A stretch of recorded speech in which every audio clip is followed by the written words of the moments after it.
today I'm talking to Astrid Bovell, the Copyright Manager at Deakin University. Thank you very much for talking to us, Astrid. Thanks for having me.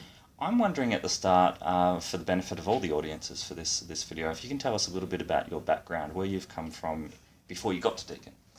Yep, an interesting story. I fell into copyright. No one grows up and says, when I grow up, I want to be a copyright person. No one says that. I fell into it because I worked in nightclubs and I needed a real job, and the only real job I could find was doing administrative work at a company called APRA AMCOS, and they do copyright and collection and licensing on behalf of composers and copyright owners of music. So I got thrown into that and I had to learn all about music copyright, and that's a lot to learn because it's one of the most complex areas of copyright as it is. And I did that for 6 years, and then I got really tired of licensing music festivals in Victoria and Tasmania because it's a lot to organise. And I was also doing theatre productions as well across Australia, and the summer festival season was looming and I was getting a bit scared, and I saw a job at Melbourne Uni for a copyright person that knew how to do permissions, and I'd done a lot of permission work for theatre productions, asking music publishers if we could have permission on behalf of a client to use their music in a theatre show. So I knew how to do that really well. So that was sort of my starting point and my foot in the door. And as it happens for universities, music copyright is really complex, and having someone that understands it well was a huge benefit. So I got the job pretty well, hands down, just because of that, I think. Yeah. So that was good. And then I worked at Melbourne Uni for 4 years doing copyright there, and kind of rose through the ranks pretty quickly and started presenting papers at overseas conferences to talk about using copyright material in MOOCs and the complications with having copyright material in that kind of open public atmosphere. And then I saw a job coming up at Deakin in a management position and thought I'd give it a go. Great. Yeah, well, the first thing I'd say is don't worry, no one grows up dreaming of being a lecturer either, so I've kind of fallen into it too. But no, it's clear from that you are the perfect person for me to be talking to in relation to what I'm talking to students about, because more and more these kinds of issues are becoming important, not only for teachers, who you mainly deal with, but students. And so your role at Deakin is a lot about facilitating fair and legal and ethical and appropriate use of material by teachers. So I'm primarily here for a bunch of reasons. The bit that I like the most, and the thing that I really think is the most important thing in my job, is really the outreach that I do. So that is providing education and developing awareness around copyright issues and teaching people how to use things and making copyright not such a scary thing and something you don't really have to be worried about. So developing those connections, education, communication about copyright issues and making people aware. There's also the other side of my job, which is the more officious part around developing policies and procedures for the university, managing those and managing the other issues that universities and big companies face essentially by doing things like commissioning artworks for the university campus and all that sort of stuff. So and on that, as I said earlier before we started filming, I'm distributing that document you've got using content in your assessments and portfolios. So to students, so that's absolutely fundamental document for everyone to have a look at. So please do read that. It's short. It's not a journal article. It's not. I've tried to make it interesting. It is. I mean, that's the thing. This is it is once you get behind the stereotypical surface of copyright, I suppose, it is something to be really get into and understand, because it's kind of pivotal to everything we do and everything in the media industries. Once the students get out of the safety of Deakin, relative safety, although it's sort of, that is a bit in flux when I'm getting them to go on WordPress sites and YouTube channels and things too. I wanted to segue to my next question by, I haven't told you this, I gave you an idea of what we talk about, but what I do in my digital media units at the end, I always evaluate, separate to the formal Deakin system. I get students to fill in what they liked, what they most like, what topics they might not like, what assessment items they liked most, that kind of thing. And on one response, it's all, I don't even know who it was at the time, and I wouldn't release the name, it's all anonymous. One of the students wrote on the video assignment feedback, and I quote, "Let us steal images from the internet to make our work better. Everyone else does." And I just wanted to read that out to get your response, and now to tell us, why is copyright so important? Copyright is important for a whole bunch of reasons, but essentially it makes the world go round in a lot of ways, especially in this kind of instance. So copyright really aims to do two things. It's about creating a balance between users and creators. So for creators, it exists to give them the ability to make some kind of a profit out of the work that they put in, and it's hard work and it's work that should be respected. I mean, we like the things that people create. We love Game of Thrones. It excites us. It gives us passion, and we really want to get into those things. And people work hard to create that sort of thing, and they deserve respect, and they deserve some kind of income for that. I mean, you wouldn't do your job out of the goodness of your heart, would you, entirely?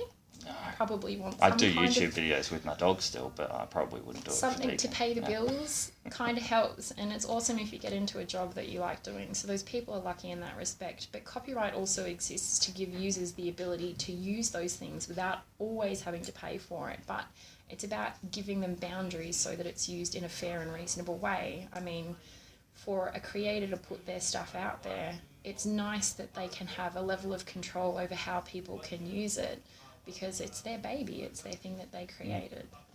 Exactly. So it aims to do two things, but in terms of why copyright is important for everybody to understand outside of that whole thing of respect for the creator and creating a balance, is knowledge is power. I mean, if you understand how copyright works, you can create amazing things that are legal. And in terms of going out there into the big wide world, once you finish your degree, you know, the safety, you were talking about the safety of working within a university and doing assignments. You've got a lot of freedom to use things under research and study provisions in the Copyright Act. But knowing how copyright works, knowing what you can use, knowing the loopholes, knowing how you can use things in a way that's legal is a huge advantage when you get into the working environment, because no business wants to get sued for someone ripping off the graphics or the programming or the design of another game. They don't want their business reputation to be damaged by something like that could be so easily avoided if someone just knew what they were doing.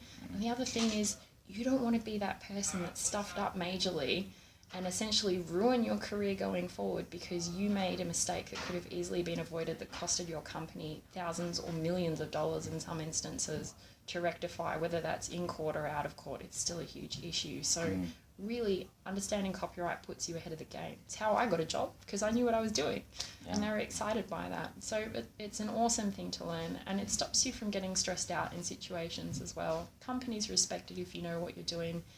It means that you can create awesome things and do it legally, and it gives you the versatility. If you use Creative Commons, and if you understand how copyright works or use public domain works in your assessment tasks, it makes it versatile, so you can put it on your public access website later on to promote yourself and what you do. You can use it at conferences, and you can adapt it for other things. So it really gives you an advantage if you understand how it works. Knowledge is power, and understanding copyright is power. That should like be on your office door and across all Deakin, shouldn't it? Yeah, Think about that. That would be a good slogan for the whole campus. Yeah. So I mean, some of the thanks for saying why I'm talking to you is that you can say far better than I can. I was about to say as well as I can, but far better. Some of the things that students need to understand, and they will do so through reading your document, is things like fair dealing, which is really important, because until I met you, I didn't really have more than a slight understanding of all these things. And I constantly get asked by students, well, what about fair use? And please stop asking me what about fair use, because why can they not ask about fair use? Well, the thing to understand is that fair use is an American exception. We don't have it in Australia. So copyright law is different in every single country. And Americans have fair use, which is a really broad exception that lets them do a whole bunch of stuff that we could never do, like creating GIFs, for example, from films and TV shows and stuff like that. That is totally legal in the US. It comes under fair use. But our fair dealing exceptions, which are totally different, are really, really narrow in comparison. It's actually, in most instances, illegal for us to create a GIF in Australia using a film or a TV show section. You can't do it legally. There's no way around it. Memes are the same thing. You can create memes legally in the States under fair use, but in Australia, unless you can specifically prove that your use could fall under parody or satire, like to the dictionary definition of parody or satire, then you're in breach of copyright and you can get into heaps of trouble for it. Even in the US, working under fair use laws, sometimes it's a bit iffy and people do get into trouble for making memes. Yeah. Another thing I really wanted to ask about, in relation to how a lot of the assessment that I design use. Students have some flexibility in relation to criticism and all that kind of thing, and that's spelled out in your document. Yeah. I get students often to only use content they've created themselves or Creative Commons, and I mandate Creative Commons as an option, alternative option to making their own content, or a complementary option, because I've met thousands of students over the years now, and I've only had a couple who'd really ever heard of it, and maybe one or two knew what it was. What do you think about the idea of assessment that limits the students' use of assessment, use of content, even more narrowly than what is legally and ethically available? Oh, it's an awesome idea. I mean, it's an awesome idea because it sort of teaches you about what you can use in the real world. People often get stuck in this habit of using whatever they want under research and study purposes, and then have to go out and publish something or do something for a business or in the real world and realize that you just can't use stuff like that in a public atmosphere. So teaching people how to use Creative Commons is really a big advantage. It also means that if they do use that content, if it's created by themselves, original content, or it is Creative Commons content, then it means that it's not just something they can submit for assessment. They can put it in their portfolio and it can be made available publicly. They can email it to businesses as an example of what they're capable of doing. They can put it on YouTube. They can release it to the world. It can be entered into competitions, which is awesome as well. Like all competitions, you've got to make sure everything is 100% compliant and able to be reused. So using that sort of thing means that they don't have to change anything later down the track. They can just make the assessment once and then reuse it for all sorts of things. So it's an awesome idea. Thank you. Hear that? It's an awesome idea. Awesome idea. This video is gonna look like I'm quite up myself hopefully compared to the other videos. But I really wanted to emphasize everything you said there. The use of this kind of material, the blog posts, the multimedia blog posts, videos they create. It is quite possibly and hopefully likely to be used in job applications in the future, because people ask not for your marks. You know, you get your marks, you get your degree, you get through, you know, you say, I'm a graduate from Deakin University, but they're asking for, show us some of your work. And they don't mean necessarily just a written piece. Yeah. They want to see this kind of appropriately used content used in lots of That's right. different It ways. shows a level of professionalism as well. You know, if you submit something that's using, I don't know, the theme song from Spider-Man or whatever at the start of your game, the people that are employing you are going to be like, oh, that's great, but, you know, in the real world, it doesn't happen like that. It will cost us millions of dollars to be able to use that thing, or $350,000 or something like that. Yeah. And it's stuff that they don't want to know. If they see someone that has the brains and the intellect to be able to pick things that work properly in a public environment, or that can be reused to the company's advantage by them not having to pay excessive amounts of money for licensing rights, man, why would they pick someone else when they can pick someone that knows how to do that? And in terms of limiting people to using content they've created themselves or Creative Commons licensed content, that seems like you're pretty restricted. Like when you first think about it, you're pretty restricted. You can't do very much. But my sense is that it's actually not really a restriction. What do you think about that? Yeah, it's an interesting concept, that, because people often do feel like copyright is a restriction. In some ways it is, but you've got to realise that sometimes being forced to think outside the box is really the best thing for it. So we had an example a while ago. The Warrnambool Library had created a display to celebrate Bowie. So it was a collection of Bowie things, LPs and bits and pieces and posters and stuff like that, and also a collection of books that Bowie had listed as his favourite books. So they created this display and they wanted to publicise it on social media to get everyone in the door and have a look at it. And they'd taken a photo of it and they sent it to me, of course, as they do, and said, hey, Astrid, is it okay if we put up this photo to promote the display? And I had a look at it, and of course it's got all of these LP album front covers on it. And they're all photos that are all in copyright that we can't use without permission. And so I was like, actually, we can't really use this. We can use the spines of the books, but we can't use anything that shows the artwork. And I said, but you know, in terms of using a photo to try and get people engaged and come and have a look at the display, maybe there's something else we can do. So I had a quick search for Bowie photos that are licensed under Creative Commons, and I found this awesome photo taken by this professional photographer who releases a lot of his works for non-commercial purposes, because gets his name out there and stuff, and where it counts, where there's money to be generated, he has permission and he'll get it back. So I found this awesome picture of Bowie with lights behind him saying Bowie, and he's a bit sweaty after the show and he's looking really cool and his shirt's open, and it just has that factor that you love in your favourite musician. And I said, this is licensed under Creative Commons. Why don't you guys just use this photo and go Bowie display in the Warrnambool Library? What else do you need to say? And the feedback that I got from everybody was, actually, that is a lot more engaging and looks a lot better, and even I want to go and see it now. So sometimes that position where you're restricted to doing something that you initially thought was going to be the best thing, sometimes being forced to think outside of the box, you'll find something that works so much better than what you would have with your original idea. Absolutely, yeah. It's a great story. That's my sense, is that the more and more stuff that I do myself, and, you know, I draw on Creative Commons for some music or for the odd image, but the more that you are forced to work within those limits, the more creative, freer you actually kind of feel in a real weird sense. Rather than just grabbing stuff from Google Images. Oh, yeah. I had a teacher actually that emailed me a while back. It was in a session that I was giving, and she was talking to me about creating your own stuff. And her story was that she'd been looking for images to use for her lectures, and she just couldn't quite find the right thing. So she got Legos from her kids, and she put the Legos in the little scenes that she wanted to create. She had all this fun creating all these little shots of Lego people doing things that would work specifically for her lecture content.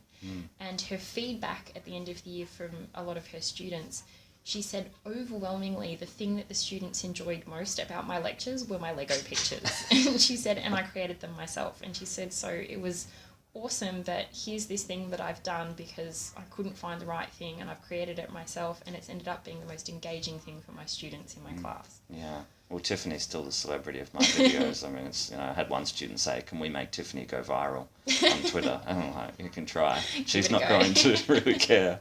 But it's move over, grumpy cat. Yeah, exactly. It's kind of the nature, the innate nature of creativity is so much about individual expression. So that's really, what copyright is about, promoting and protecting. So, exactly that. Yeah, fantastic. That's all the questions I've got for you. Is there anything else you wanted to add that you can think of at all? I could tell you that copyright is a bit like a game. That would be an awesome metaphor to end on, because I'm gamifying the unit that I'm teaching at the moment, and so we're looking at gamification in a few weeks after this video will be kind of looked at. So please do. Okay, so the reason why copyright is a bit like a game, and I'm deadly serious about this, is that it's all about problem solving. Copyright is all about, how can I use this in order to do this without breaking the law? What kind of secret codes do I know? What loopholes, what secret doors in the game do I know that will give me the ability to do this and do it right? And the other thing about it, the other reason why it's a bit like a game, is that it can be complicated when you're first starting it, a bit confusing when you're first learning how to go through all of these levels and find this information in order to be able to do things later on. But once you get into it, it's kind of weirdly, nerdily addictive. So I have this problem where I can walk down the street or the shopping centre. So the other day I was walking through a shopping centre and I saw these guys with a display of Monopoly, the cricket version. And I'm like, so how'd you guys manage to get the rights to take a massive brand like Monopoly and create a cricket version which is essential to Australia? It's all Australia, MCG and things like that. Like, how did you guys get the rights for that? That must have been hugely expensive. And they went, are you a lawyer? I went, no, I'm just really interested in copyright. And they told me, but I found that really interesting. Or you can't do things like I can't watch an episode of Mad Men and see them use an entire Beatles track and be like, wow, how much did that cost? Because the licensing for that would be through the roof. Yeah. Which, by the way, was about 350,000 Australian dollars. It's a lot of money. Yeah. But yeah, it becomes this addictive nature where you see things and you wonder about the machinations behind it. How did people manage to get the rights to do that? Because you understand more about it. And yeah, it's all about problem solving. I love problem solving. I play Spider Solitaire like ridiculously because I love this thing of just sorting through issues and solving problems and finding a way through the mess. And that's exactly what copyright does. Yeah, fantastic. And it's all about having a consciousness it being you being conscious of it when you're going Yeah, places, it's a when really you're doing nerdy things. game. Yeah, no, that's it. Great. Oh well, thank you very much. That's made us all a lot more conscious of all these kinds of issues, and appreciate your time. Thanks for having me.